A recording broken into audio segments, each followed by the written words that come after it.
Hello everyone and welcome to this Lexology webinar. My name is Richard Lloyd. I'm an editor here at IAM and Lexology and I'd like to thank you all for tuning in. We have a really great presentation lined up for you today looking at how to develop and maintain a world-class patent portfolio. The presentation will address how leaders in academia develop and maintain a top quality portfolio. We will also touch upon how leading IP players approach portfolio development. And we will look at how smart software solutions can support portfolio management. Here with us today is an expert panel drawn from the world of academia and advisory services. Our experts are Professor James Conley from Northwestern University, Professor Holger Ernst from WHU Otto Beisheim School of Management, Jens Bördin from Konsert Strategy IP, and Marco Richter, who's with PatentSite, which is a LexisNexis company. Before I hand over to Marco and the rest of our presenters, let me just run through a few house rules. First and foremost, please use the online question tool to post any questions that you have, and I will pose them to Marco after the presentation. Second, if you have any audio-visual problems during the presentation, please let us know by using the online question tool, and we will do our best to resolve them. And finally, just to note, the recording of this session and the accompanying slides will be posted online, and we'll send a link to all webinar attendees once the webinar is over. Please use the link and send it to any colleagues who you think may be interested in today's presentation. And with that, I'll hand over to Marco. Marco. Thank you very much, and thank you for giving us the opportunity to run today's webinar with you. When Lexology and IAM approached us with a topic of how to develop and maintain a world-class patent portfolio and asked us to come up with a program around that very interesting topic, we immediately thought about how we would structure that, and we thought, okay, this basically has three components to it. A, that's the academic perspective. B, it's putting the learnings from academia into practice, and C, how can practical application be supported by modern software and analytical toolkits. And so this is how we derived with today's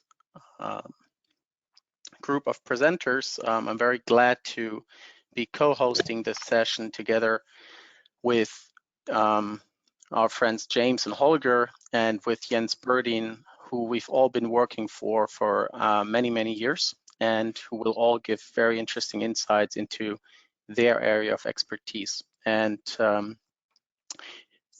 with that, I would like to hand it over to James and Holger.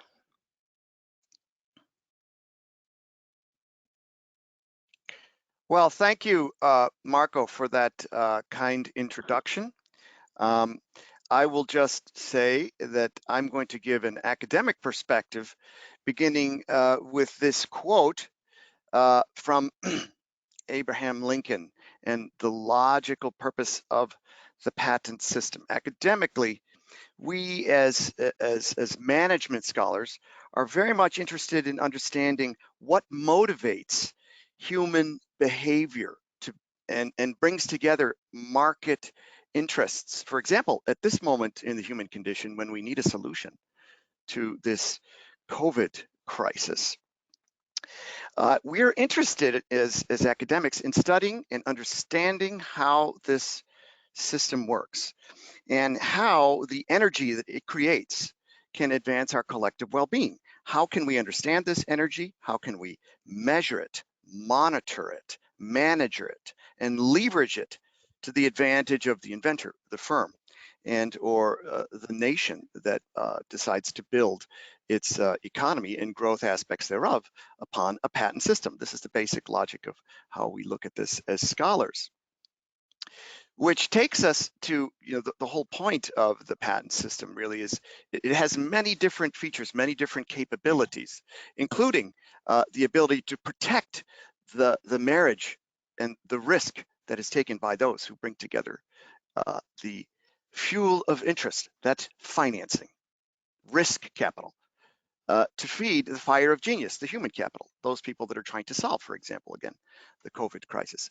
This brings up issues of when can we do what we want to do, freedom to operate, the whole idea of integrated IP strategies. How does what we're doing today to advance our collective well-being interface with other things like branding, marketing, trademarks? We have to make and be able to make decisions about this over a life cycle.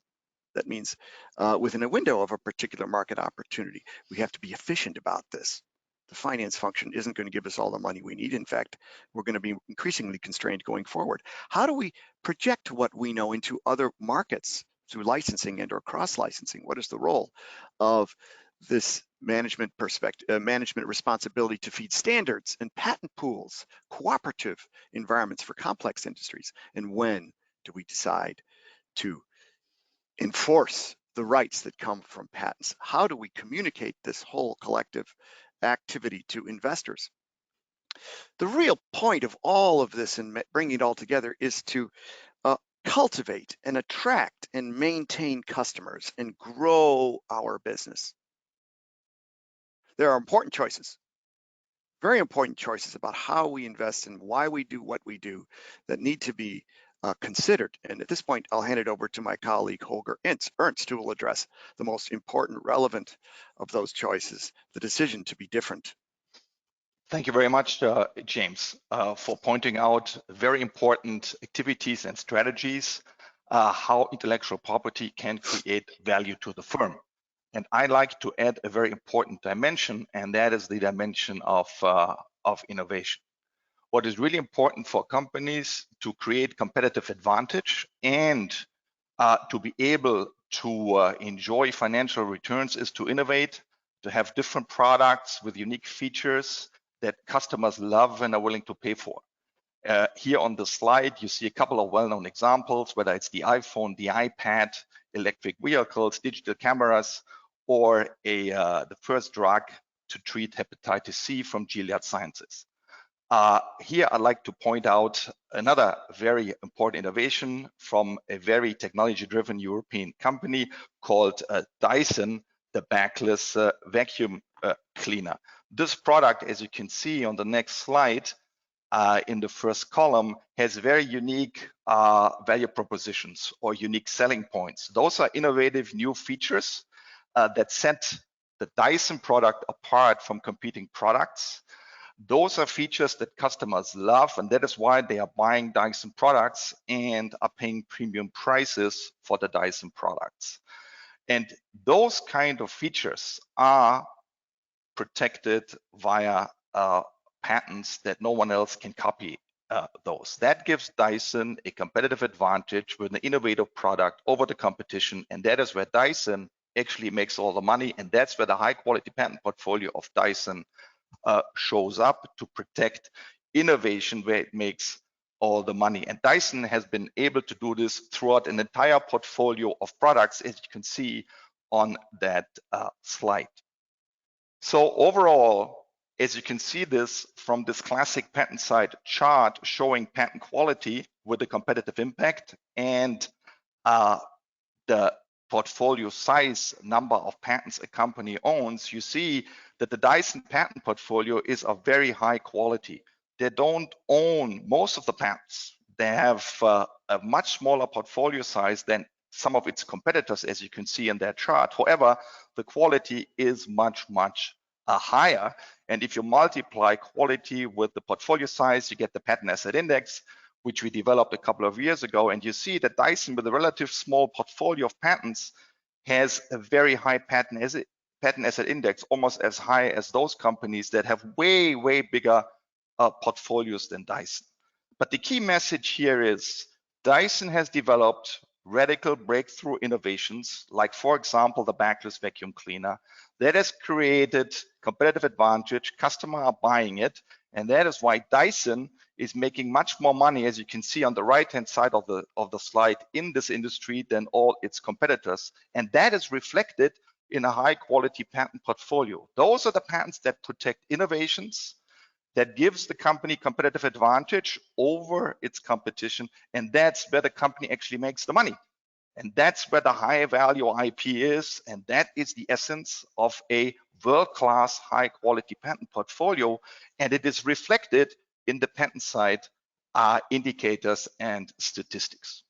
Or if you look at it from another perspective, there's no relationship between the number of patents a company owns or its portfolio size and financial value. This is very well established in the scientific literature. What really matters is the quality of patents or the quality of a patent portfolio, and that is related to innovation and superior financial performance, as we could have seen this in the Dyson case. Now the question of course arises how IP managers or heads of IP can create a high value IP portfolio. And we have done a lot of research on this, and we have developed a framework. And in the interest of time, I'm only going to highlight a couple of points in the table you can see in front of you. So first of all, state-of-the-art IP management requires companies formulating an explicit IP strategy, and it needs to be linked with a corporate strategy, and the motive behind it has to be maximizing the strategic and financial value to the firm. And in that sense, the most important key performance indicator is not the number of patents a company owns anymore, as I pointed out earlier, it is patent quality. So in other words, how IP, particularly patents, create the strategic and financial value to the firm as specified before as part of the IP strategy, as part of the corporate strategy. And there are important things that need to be in place to achieve this. And one important aspect is organizational embeddedness. I spoke about the fact that it's very important that IP needs to protect innovations. That's where the company gains competitive advantage, and that's where the money is to be made. And that means that the IP function needs to be embedded with those organizational functions that are in charge of innovating in the firm. That is R&D, new product development. And we have done an empirical study where we show that the better the IP management function is embedded in new product development, the higher is the financial performance of the innovation. And this is even more important the more innovative the project actually is. So the IP function needs to be deeply embedded in important critical functions and processes in the organization. And the fourth point I'd like to point out here is that this kind of functionality, that kind of contribution of the IP function requires new state-of-the-art tools and methods, particularly in the area of IP analytics, as you know that, for example, from the patent side software. By using those kind of new and modern tools, the IP function becomes a proactive and a key consultant within the organization, now interfacing with a lot of organizational entities, again showing how the IP function gets now embedded in the entire DNA of the organization.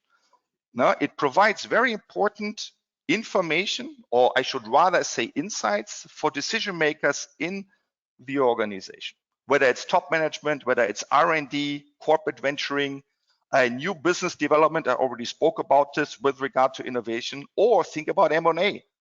If you are looking at an acquisition target, how do you find the target? How do you assess the target? How do you find out whether the target has a good technology, whether it will add to your own position?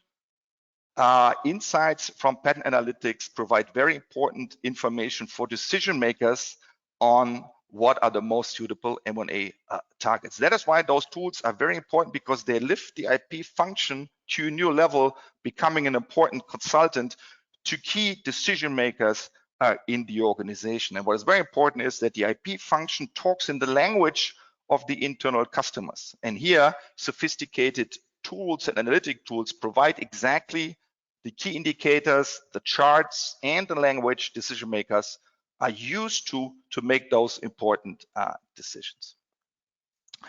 Last but not least, I also like to add that my colleague and friend James Conley, our colleague and friend Professor Sakashita, and myself, we have been conducting a worldwide study on IP management best practices.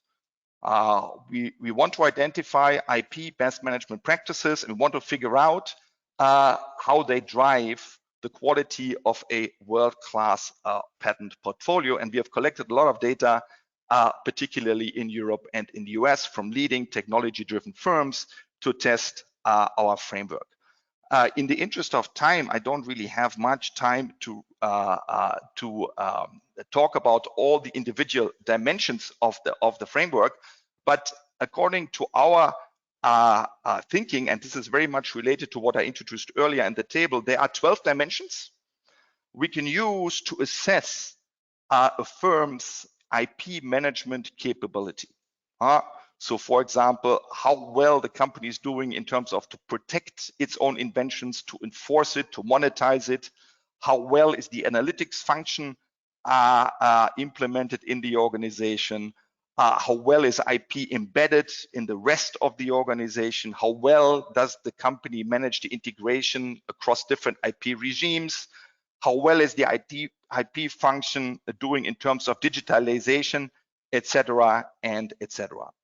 And we have collected data from over 100 organizations worldwide. And what we find and what we can do with this data is to actually benchmark companies with regard to those 12 different dimensions. The blue line shows you the average value for the entire sample, and the green and the yellow and the slightish blue line shows you 3 example firms from the consumer, the ICT, and the machine and device industries. And you can now easily use this benchmark to see how certain companies are doing. So if you take those 3 companies, for example, they're doing very well in the analytics dimensions. So these companies have way more advanced analytics capabilities in place than the average firm in our sample. Also, our 3 firms are very much advanced in terms of digitalization, in terms of digitalizing their structures, their processes, the IT, the entire IP department. They're also doing a much better job in monetizing their IP and so forth. So you can easily identify strengths and weaknesses through the benchmark. And what we have done is to look, is there a relationship between IP management capability and the quality of the patent portfolio? And that is what we can find empirically.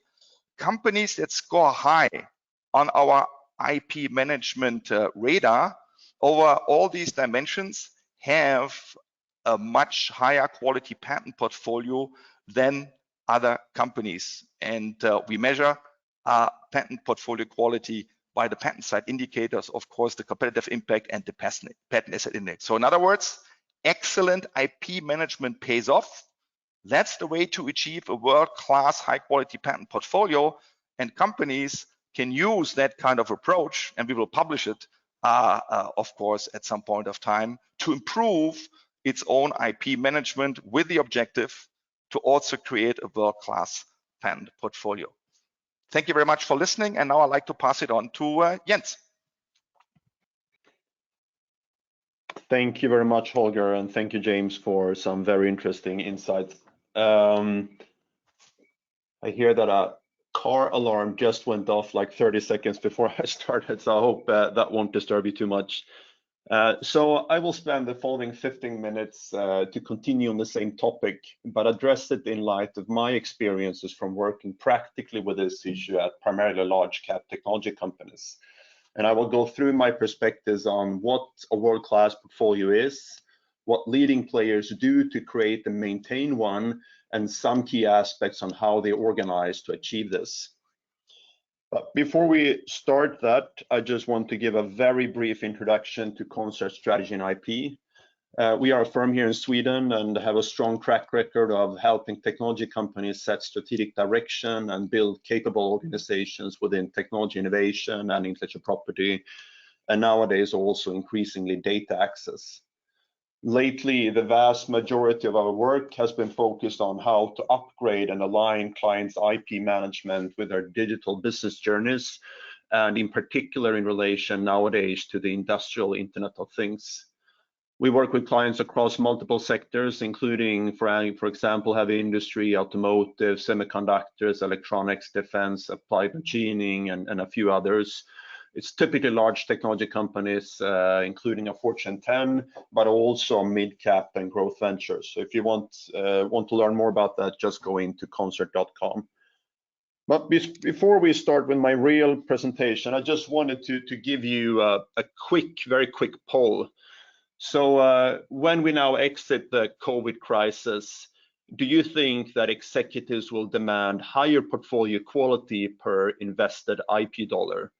So just quickly put in what you think there. Let's give it 20, 30 seconds.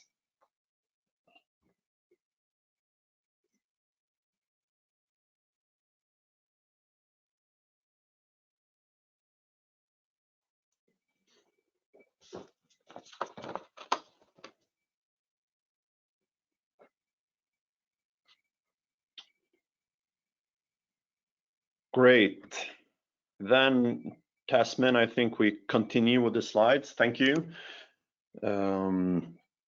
Great. That gives me a good understanding of how people thought about this. And of course, this is my perspective as well, that IP is likely to come under cost pressure as most other areas, and that IP organizations will need to have a clearer business rationale for the portfolio they keep. And this then combined with an even more rapid digitalization, which is likely to make IP even more important for the executive suite. So I definitely agree that yes would be my answer. Okay, so like for any operations, the objective with IP management is ultimately to create a decent return on investment. And to achieve this, at least we here at Konsert often simplify and say that there are 4 different models for how you can either increase revenue or decrease cost with IP. So if we start with the green part to increase revenue, the basic part here is that if there is an overlapping technology interest between your company and a competitor, and you have a relatively stronger IP portfolio, you can make use of that portfolio in 2 different ways. Either you decide that you want to keep your feature or product or maybe even product category exclusive, and thereby use your IP to block others and support market shares and or profitability, or you decide you can make more money by allowing the other party or the other parties to use your technology and instead get paid in royalties. There's of course an endless amount of good examples on this, but let me just quickly mention a few to illustrate. And let's start with the upper left corner, the supporting market shares and profitability part. A typical example in this box would be how Philips has enforced a combination of patents, design rights, and trademarks for decades to maintain a dominant market share and premium profits for its Philly shaver. Or you can take another example, which is very famous, and that is how Nestlé at its peak, and this is how if I remember this correctly, had over 1,700 patents on its Nespresso system, which was an important factor for achieving an 85% gross margin. So while Nespresso accounted for only 1% of the total fresh coffee market volume, they took around 7% of its $11 billion value in 2010. So those are 2 good examples of the top left corner. If we instead look at the licensing box, there are examples, of course, such as licensing giants like Qualcomm, who have connected very successfully patent licensing to its product business, and all in all, I think have generated more than $50 billion the last decade in licensing income, which is more than double the profit from its shipmaking division. But you also have examples like, for instance, Philips Cosmopolis, which is a technology enabling warm white light for residential urban areas. They initially experienced slow market acceptance due to lack of customer interest in a single supplier solution. But then by offering the technology on a license to a competitor, they helped build the market and then made money both on its own products and on royalties. So these are all examples of what you can do if you have a relatively stronger IP position than your competitors.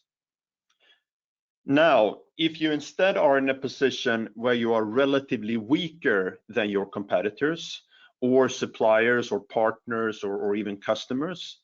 You instead want to focus on decreasing the cost occurring for you if they decide to use their IP against you in the way we just exemplified with Philips, Nestle, and Qualcomm. So a good example of the left bottom box would be LinkedIn, who had a large, rapidly growing market exposure and a weak patent portfolio some 10 years ago, which made them a potential target for corporate patent asserters. So to counter this risk, they developed defensive playbooks for each of the players they identified as most likely to go after them. This process also included reviewing loads of different patents on the market, of which they finally bought around something like 900 patents. And then with these patents and also I think a radically increased internal filing strategy, they had the goal to show infringements at over $1 billion, which became a very powerful deterrent, of course, for anyone wanting to sue them. So thus ensuring freedom to operate, to run their business. There's, by the way, a very good article about this in IM magazine. So if you haven't read it, I think you definitely should. Then if we look at the bottom right corner, we can look at Sony Mobile as a great example of how IP can be used to offset royalty payments to others. So as a player in the patent-intensive smartphone business, Sony Mobile paid substantial royalties yearly to other patent holders of technology that they were using in their phones. By employing a strong and focused innovation strategy combined with a clear IP portfolio plan, they managed to build up patent portfolios that successfully targeted different strong IP players in the field. And then by using these portfolios in negotiation with these players, they managed in the end to reduce IP licensing costs by several percentages of their total turnover. And by the way, this last model here in the bottom right-hand corner is probably also where we at Konsert see the biggest increase right now of activity among our clients, which I think is largely due to the strong digitalization trend. Companies are becoming increasingly dependent on others' technology when they are, for instance, building new IoT ecosystems requiring connectivity, analytics, sensors, cloud storage, and so on. And to offset some of that cost associated with insourcing all these different technologies, they increasingly look at IP as an interesting means. So now, why am I telling you all of this? And I guess that the answer is obvious, that because the key to building a world-class portfolio, just as James and Holger said before, is to know what you need your IP for. And these four models represent a good tool to build that vision. Once you have a clear vision of what you need your portfolio for, you can namely implement maybe what I would say is one of the most important keys to achieve a strong portfolio. And that is that you can reverse the filing process and become proactive instead of reactive.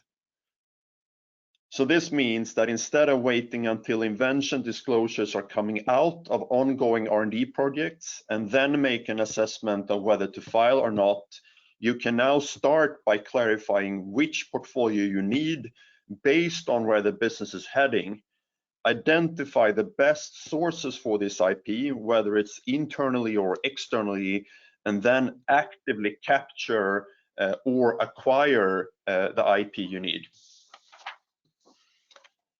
So if you're able to do this, you're very likely to go from a rather fragmented portfolio with many times quite low value potential to a focused, high quality portfolio, which definitely will help you drive return on investment. Of course, all of what I just told you is great in theory, but in practice, it as always comes down to organization and ultimately people. So you cannot build a plan for how to support market shares or profit margins if you don't know the priorities of the business. It is very hard to build a portfolio to be used in an upcoming negotiation with a large supplier if you don't know that the negotiation is about to happen, or maybe don't even know the name of the supplier. So there are essentially no world-class portfolios, as far as I know, built without a good partnership with the business. And to achieve this, leading IP companies that we've been working with have increasingly organized their IP functions around accountable IP directors, or if they call them portfolio managers or business partners or similar, and ensure that they have appropriate counterparts in the business, a balanced authority, and a cross-disciplinary team able to deliver on its responsibilities. They work closely with the business and core operations of the company in a proactive and strategic role, and their teams encompass a high level and diverse also range of different instrumental and soft skills, where not least I would say leadership is a very important skill. This also means that IP is included as part of the strategic dialogue, and that the company proactively involve the IP function in the business planning process while enabling it to provide IP-based foresight to all stakeholders. So practically making this move here on the right-hand side is the real key to building a world-class portfolio. Before I finish, I also wanted to give you a slightly more detailed picture of what this may look like in a modern context where companies are increasingly working with software. As I'm sure many of you are already practically working with, most companies, at least the ones we're working with, have at least partly implemented different forms of agile organization models.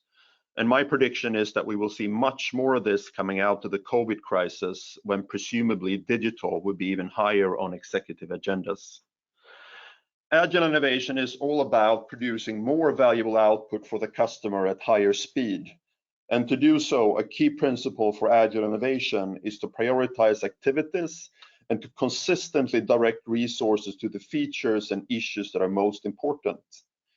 This means that reprioritizations can take place, for instance, on the more operational level, maybe every third week, or and on a program level, maybe every 10th week. So it's in this high-paced and resource-competitive sort of agile setting where IP needs to compete for time, and that means that your business rationale needs to be crystal clear to get any of that time and ultimately be able to create any IP. So some of the companies that we are working with have now started to embed IP on all levels of agile planning. So it means IP participates in investment decisions on the agile portfolio level. IP supports strategic decision-making in the program backlog, and they provide input to the priority setting process among activities in the iterative sprints of different agile teams. And by playing an active role in this planning, the IP organization can deepen its understanding of business needs and translate this into IP-specific needs. This ultimately lets the IP organization determine when IP will be business critical and when it's not, and also, of course, finally, to direct its teams and resources to the programs and sprints that are most essential. So this means maybe that they need to update their IP strategy, let's say every 10th week, for instance, which is quite a radically different way of working than many have seen in the past.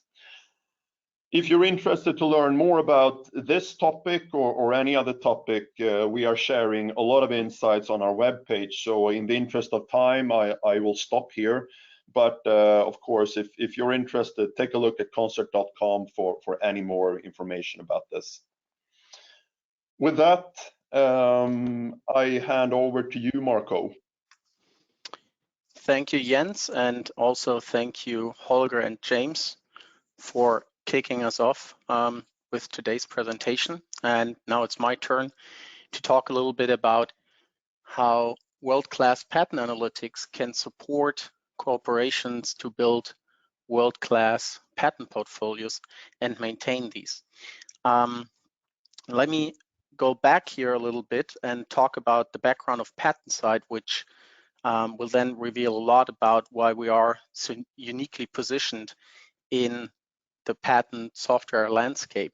PatentSite has been founded by actually business scholars, so by people coming from a business perspective and asking business questions to the world of patents and to the world of innovation, and trying to understand the world of patents in order to see what kind of answers could patents give to business people and decision makers, what kind of insights could patents deliver.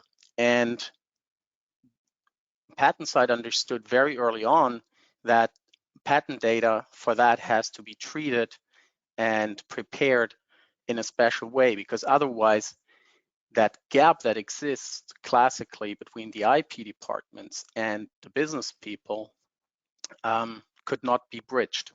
So at PatentSite, we really like to think about ourselves as the ones building a bridge between the IP people and the business people.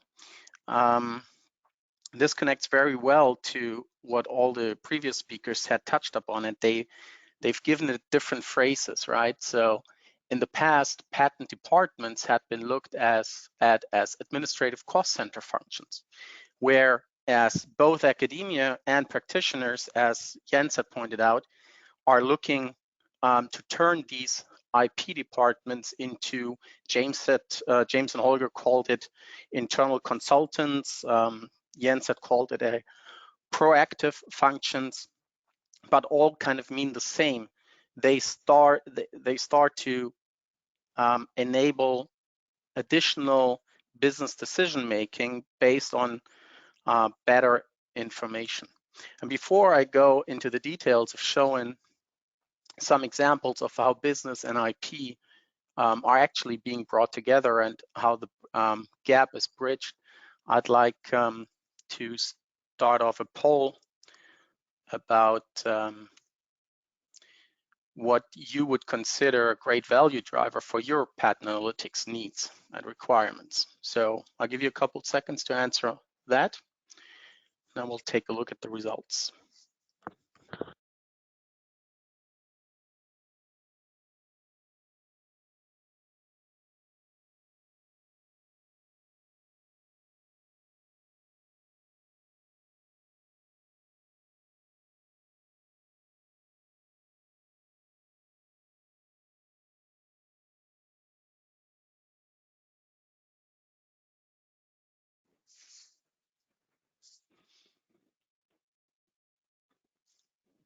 Okay, shall we take a look?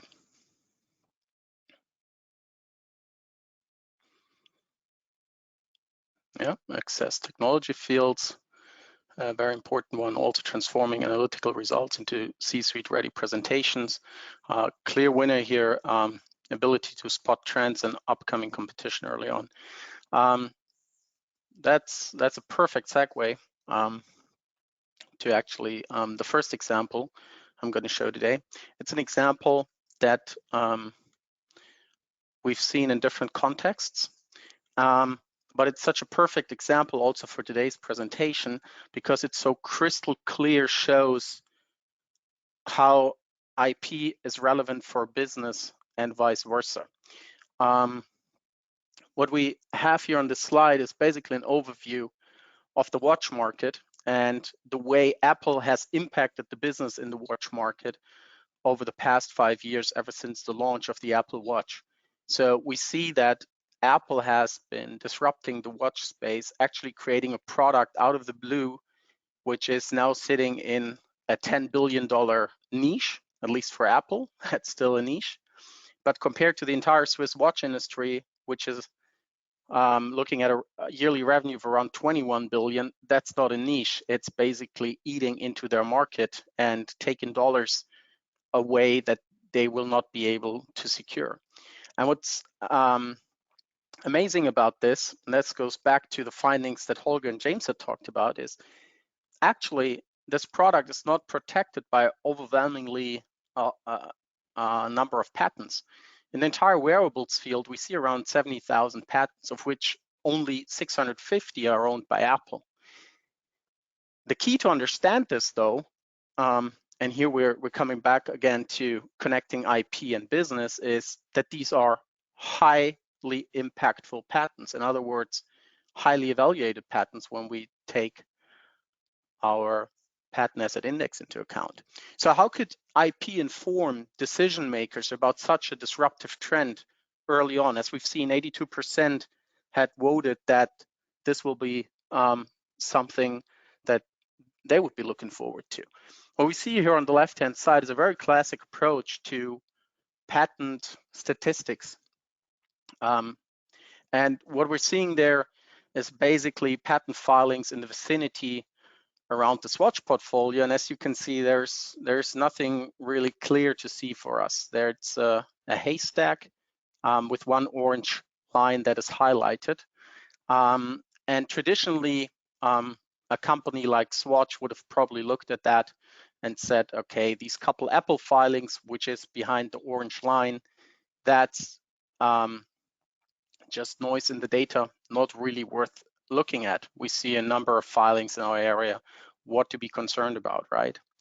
But when we turn away from such a legacy approach, so let's say from the old reactive way, the reactive style of running patent analytics, to a modern style, to applying modern toolkits like PatentSight, which come with data aggregated to a level that business people understand it. So for example, instead of looking at the filer of a patent, now each line represents the owner of a patent. That in itself is so impactful for business people when it comes to understanding IP data. They're used to look at competitors. They're not used to, and they don't want to look at applicant names or reassignee names or anything. So PatentSight right out of the gate enables IP analysts to create presentation and insights based on highly cleaned and aggregated data. What else is out to observe here? We see a clear trend, right? So that orange line shoots up very early on from 2007, ever since the launch of the first iPhone. And instead of just counting patents here, like we would do classically, we're looking at the value of the Apple patents billing on Swatch. As we've seen before, it's not a whole lot of patents that Apple owns in the wearable space, but boy, they are impactful, right? Like they're outperforming anyone else that we're observing in this chart. What's the implication for a patent department that sees that or that presents that to business people, for example, to R&D and corporate strategy that Holger referred to earlier? Well, looking at such a chart years ahead of the launch of the Apple Watch would have given them the chance to react, to align the findings in IP with the business strategy, to potentially revise business strategy, to revise R&D, to build a protective portfolio around Swatch's own assets in the space. PatentSight enables its users to look at true point-in-time data, as we see here with the reporting date concept. So it allows you to both travel back in time, but also extrapolate forward and see true developments, which classic analysis like filing statistics or publication dates would never be able to reveal. Now, the approach that we're using and that Holger had been referring to is called the Patent Asset Index. And without going into too much detail about how it's being calculated, I just want to show you, we really made sure it works. We've conducted a very thorough study to validate the Patent Asset Index among comparing opposed patents and abandoned patents. We looked into what customers consider key patents. We looked into the smartphone wars and patents enforced in court. We looked at patent maintenance, into commercialization, and into standard relevant patents. And in each and every area, we clearly saw that the Patent Asset Index is able to differentiate between not only is able to pick out the high value patents, but is also able to show what are the patents that don't really add to the bottom line, that neither give you a strategic advantage nor protect products that generate significant revenues. That is also shown here on the right-hand side in the study available from the European Union's DG Competition, which has thoroughly tested the methodology and argued about the methodology in both the Dow DuPont and the Bayer Monsanto cases. And one really nice finding from particularly the Dow DuPont cases, that among the top 10% of patents that the Patent Asset Index had revealed in the merging parties' portfolios, those were the ones that actually protected the blockbuster products. So here you have a direct connection between business language, aka blockbuster products, and the patents that protect these products. So an easy segue for IP people and business people to talk the same language and find relevant insights. Now, when we prepared this seminar today, one thing all speakers immediately agreed upon when we thought about aligning IP and business was the language of the boardroom. And the lingua franca in the boardroom is definitely the dollar sign. So the boardroom definitely understands dollars, euros, renminbis, yens, or whatsoever, whatever your local currency is. And in the middle of the COVID crisis right now, each and every one of us expects heavy pressure on budgets. Will that affect IP strategy?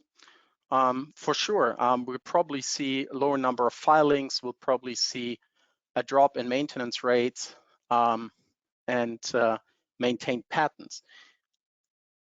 How can patent side support both business people and IP people to make the right decisions and to not just cost cut, but to prune those patents first that only add little to the bottom line? Well, of course, the answer is by applying our metrics, but also to apply our metrics where it's right and where there is the biggest pruning potential.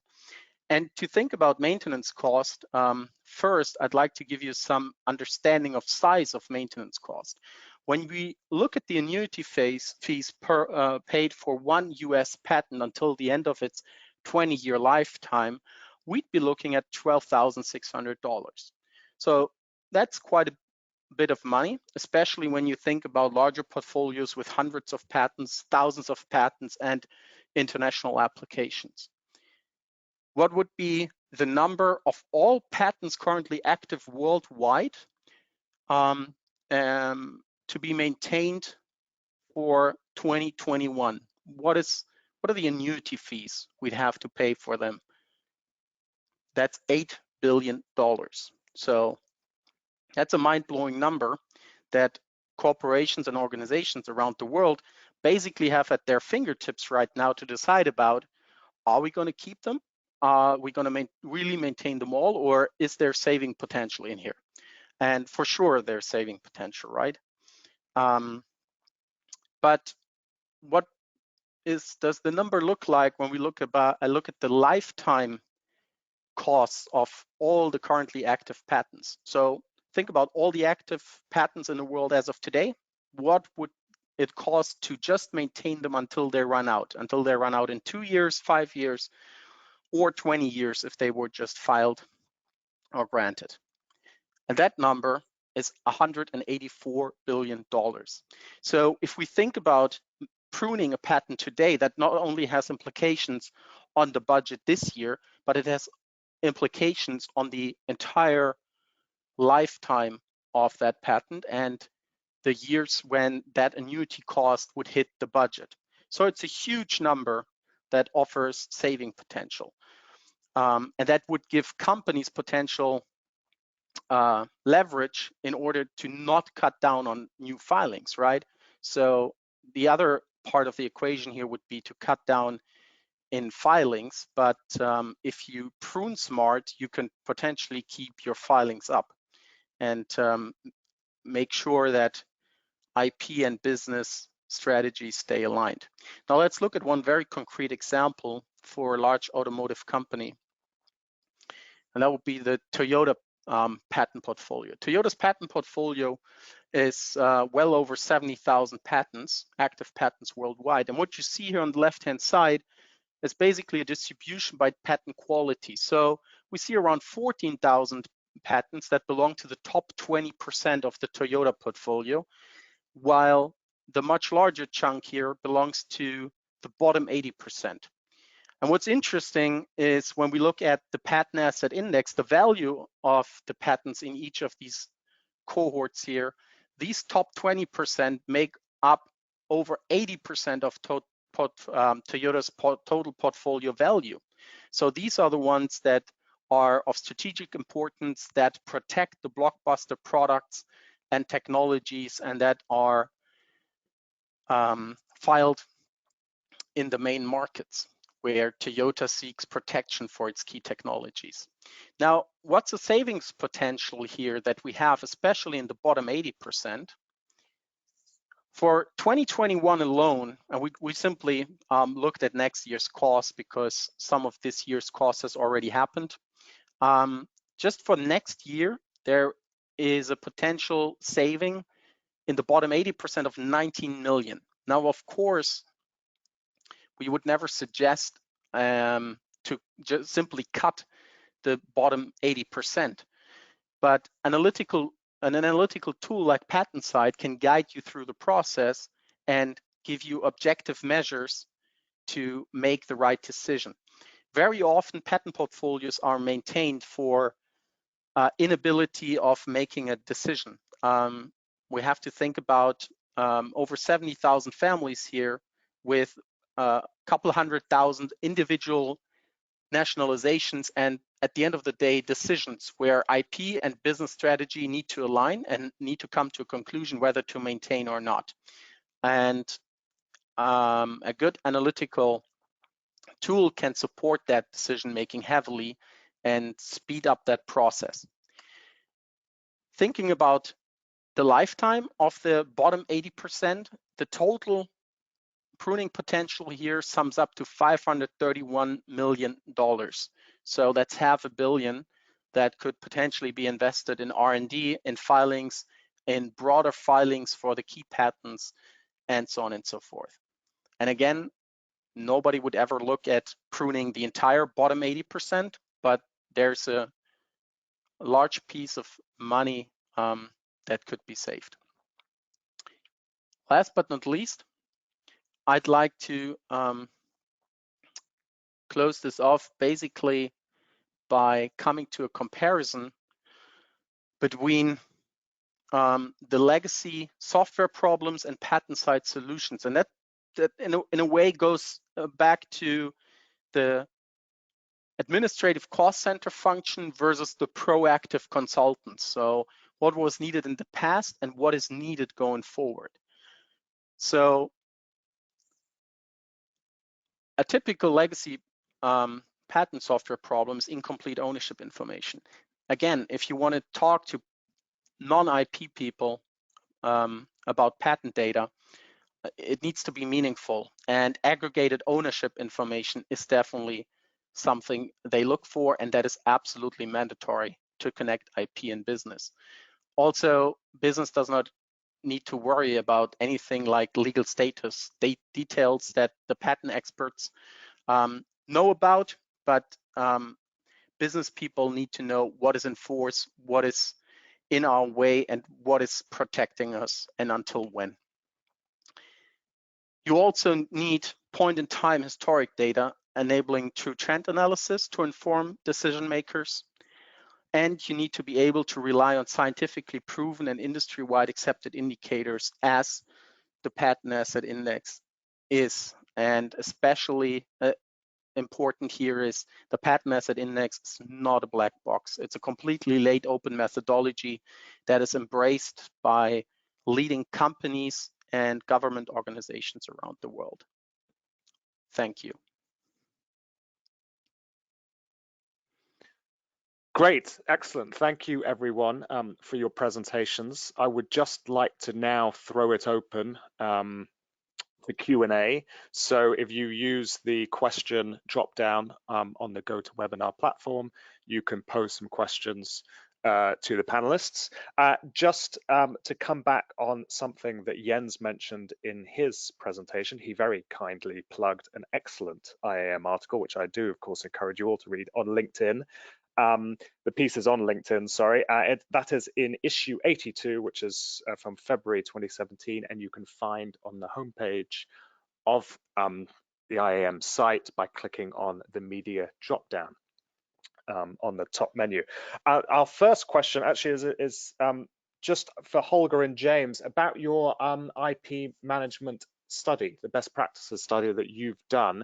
Just wondering if that is available, publicly available yet, and if so, where can people find it?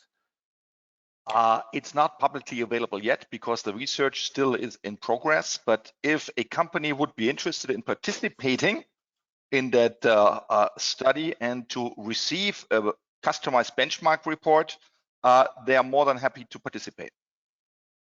And I could provide the links to the study.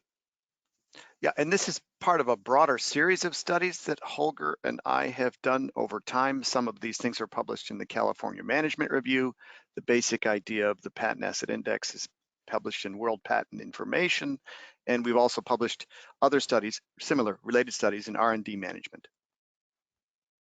Great, excellent. Thank you both very much. Richard, Jens, sorry, yes, jump in. Sorry, Richard, let me also add something. Let me point to an article actually from industry because it connects very well to what we all have talked about today. It's by Beat Weibel, head of IP from Siemens, and it has been published in last year's December issue of the LES magazine, Licensing Executive Society, Why Digitalization Needs Value-Driven Intellectual Property Strategies. It is a very good background read for everything that we've talked about today, and it gives you the practitioner's perspective with Beat Weibel being head of IP. That should be clear. Great, excellent. Plenty for us to all read. That's fantastic. Thank you. Jens, one for you. Just coming back on some of the comments you made. We have a question about ROI by jurisdiction. So, for example, is there a higher ROI on European granted patents versus US patents, with all other things being equal? I think you need to ask the academics about sort of what the actual numbers are. Otherwise, I would say from my perspective, I think it's much more about sort of industries and you know what type of business that you have rather than specifically geography. So I would say you will see much bigger differences between different industries rather than sort of looking at you know different geographies and trying to make an assessment there. But maybe Holger or James has a better answer of sort of what it looks like on the macro level. Holger? Okay, yeah, there are differences when you compare patent quality across regions, also for historic reasons, because it very much depends on the stage of development of the patent system. So the US and the European system are very strong IP systems, and typically the average patent quality is very high. In areas like, for example, in Japan and China, the average patent quality for certain reasons that are systematically different is still lower on average. However, China has been catching up very fast over the last 5 to 10 years, and some Chinese companies have very high quality patent portfolios in specific product areas, in specific technology areas, and that is Jens's point. And I can only emphasize and stress that at the end of the day, it doesn't really matter to look at average patent qualities in certain geographic areas. What really matters is you need to look specifically, and the patent site tool is a perfect tool for that, on the quality of patents in a certain industry, in a certain technology, in the product area, and particularly identify those products, those innovations, like the Apple Watch, for example, where companies have strong positions and hence superior financial performance. That really matters more as far as I'm concerned. Great, thank you. Next question.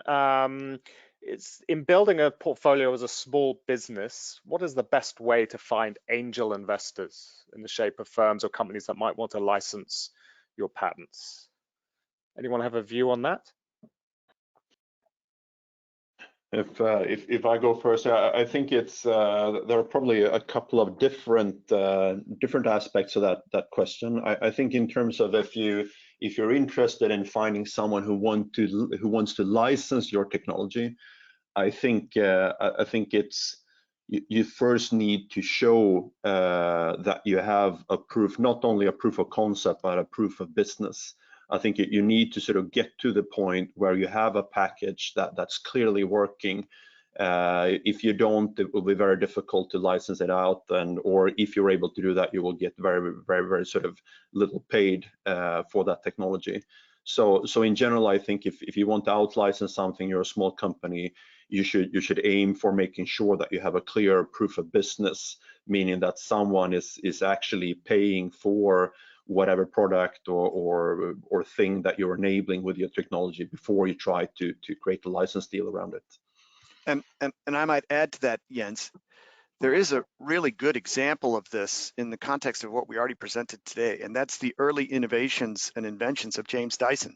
There's a wonderful NPR podcast where he speaks about how he took his early vacuum cleaner concepts and first licensed them.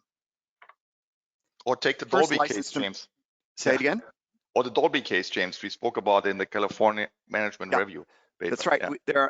These are two very good contexts where the innovators needed the licensing revenue to grow the business first. And both of these are examples of how you're resource starved, but you have the right.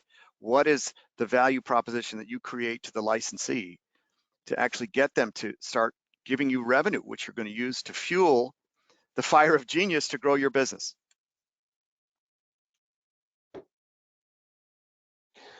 Great, excellent, thank you. So lots of questions. Unfortunately, we've only got time for one more. We're just going slightly over. So I'm just time for one more, which is quite a broad one. Might be best for you, Marco, but how valuable are patent citations as a measure of patent value? Is their importance growing, static, or diminishing? How do you use them? I would say they are actually growing, and I heard Holger laughing. There's certainly an academic view on that as well, but from the practitioner's view and from the ones that enable corporations around the globe to make sophisticated citation analysis that generate insights with direct implications on business decision making, I can definitely second that. The importance and impact of these type of analysis are definitely growing. Holger, what's your point? Well, citations as such are not very helpful. Untreated, right? Untreated. Yeah. You need to have have through the lens like patent side. Of course, I am always wearing the patent side glasses, right? Yeah, so, forgive me here. No problem. We did that research and we developed the patent asset index, and its components and technology relevance is based on citations. But what we learned over 20 years of research in the area, simple citations are very misleading indicator of patent quality. You really have to adjust for age, for the citing patent office and the specific technology field you're looking at. Only then a smart citation-based indicator as technology relevance in the patent side database, that is a meaningful indicator. Great, excellent. I think that is a wonderful note to finish on. So unfortunately, the clock is against us. We've gone over a little bit, but we're gonna have to wrap it up here. So I'd just like to thank Marco, James, Holger, and Jens for excellent presentations and excellent Q&A. Just another reminder to you all, to all listeners, that we will be sending out a link containing the recorded session. So please do keep an eye out on that. And I would encourage you to share it with colleagues, peers who may be interested in today's presentation. So thank you all for participating. And Marco, I don't know if you want to say any final words. No, I'd like to thank IAM and Lexology for giving this opportunity to us and approaching us with this wonderful topic. And I'd like to thank James, Holger, and Jens for being such wonderful co-presenters today. And last but not least, I of course also want to thank our listeners for coming in such big numbers, showing interest in this topic now, I guess also more than ever, not just through the COVID crisis, but through the rapid change that we see in organizations with digitalization and growing demands towards the IP function. So thank you all very much. Great. Thank you, Marco. Thanks Thank you, all. Marco. Welcome. Definitely.